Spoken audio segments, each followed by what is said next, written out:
Salut les cultivés, aujourd'hui nous parlons de l'affaire qui secoue le monde des crypto-monnaies. Dans un entretien explosif, le PDG de Coinbase, Brian Armstrong, a exprimé sa colère face à la poursuite judiciaire intentée par la SEC. Il a également fait des prédictions troublantes sur l'avenir de cette industrie, donc accroche-toi car les révélations de Brian Armstrong risquent de te surprendre. Vous savez, nous avons été déçus de voir cette plainte de la SEC car nous avons toujours été transparents avec eux. Et c'est le cas avec tous les régulateurs du monde avec lesquels nous avons travaillé. Déjà en 2021, lorsque nous sommes devenus une entreprise publique, avant de devenir une entreprise publique, nous devons divulguer tous les détails de notre activité en profondeur. Il y a eu de nombreux échanges et révisions de notre rapport S1 et franchement, ils avaient toutes les informations à l'époque et ils nous ont permis de devenir une entreprise publique.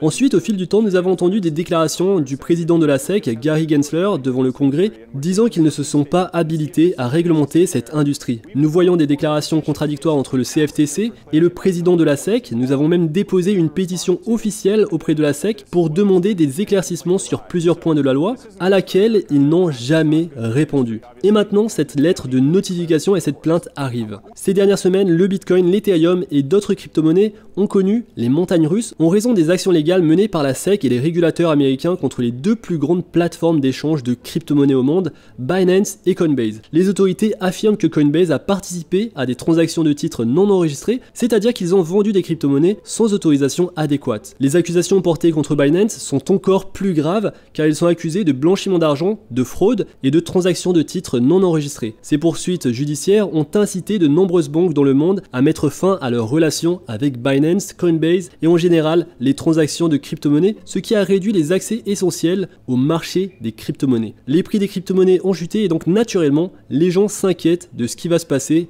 par la suite. L'un des hommes les plus en colère dans cette histoire, c'est le PDG de Coinbase, Brian Armstrong. Il supplie presque la SEC et les régulateurs américains de fournir des règles claires pour l'industrie de la crypto-monnaie et la manière dont les plateformes d'échange doivent naviguer entre le monde complexe des crypto-monnaies et la finance traditionnelle. Ce qui est peut-être le plus frustrant dans toute cette histoire, c'est que la SEC a permis à Coinbase de devenir une entreprise publique lors de son introduction en bourse en 2021, approuvant ainsi leurs activités. Et donc maintenant, ils semblent punir rétroactivement les plateformes d'échange pour leur façon de faire. Alors que l'Europe s'ouvre aux crypto-monnaies, les États-Unis semblent passer complètement à côté des opportunités et de l'innovation que peut apporter le marché des crypto-monnaies. Les commentaires de Brian Armstrong selon lesquels Coinbase envisage de déplacer son siège social et ses opérations en Angleterre, un pays qui jusqu'à présent a été beaucoup plus favorable et transparent en matière de réglementation des crypto-monnaies, renforcent cette idée. Dans sa dernière apparition, Brian a exprimé son opinion sur les dernières actions de la SEC et je te laisse écouter ça.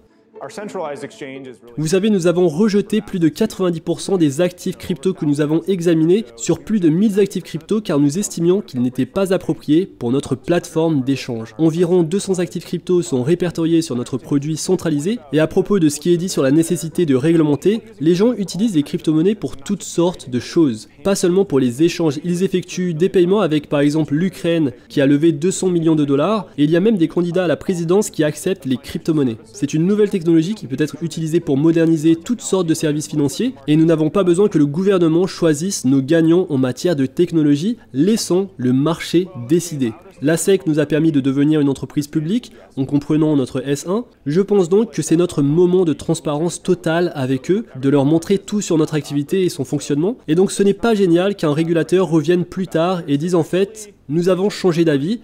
Nous avons d'ailleurs obtenu une licence de courtier en valeurs mobilières dormantes, car nous voulions la possibilité de négocier des valeurs mobilières en crypto-monnaie, et je pense qu'il pourrait y avoir un marché important et dynamique pour le commerce de valeurs mobilières crypto aux États-Unis. Alors je le pense, mais aujourd'hui elles ne sont pas disponibles sur notre plateforme. D'ailleurs je pense que vous avez raison, le régulateur a le droit de réviser sa réflexion de temps en temps et de revenir avec de nouvelles règles, et nous serions ravis de les suivre. Le problème dans ce cas, c'est que nous recevons des déclarations contradictoires du chef de la CFDC et du président de la SEC, et les déclarations de la SEC sont si différentes, elles disent que tout autre actif que le Bitcoin est une valeur mobilière, mais ce n'est pas notre interprétation de la loi, ce n'est pas ce que dit la loi et ce n'est pas la position de tous les autres régulateurs financiers du monde. Et donc honnêtement, je ne pense donc pas que nous avions le choix, nous devions aller devant les tribunaux pour savoir si cette industrie va continuer d'exister aux États-Unis. Nous avons rencontré la SEC 30 fois au cours de la dernière année et ils ne nous ont jamais donné le moindre retour sur ce que nous pourrions améliorer. Nous avons simplement eu le silence. Et quand nous leur avons demandé comment nous devrions nous enregistrer, puisque nous avons cette licence de courtier en valeurs mobilières dormantes, nous avons de nouveau eu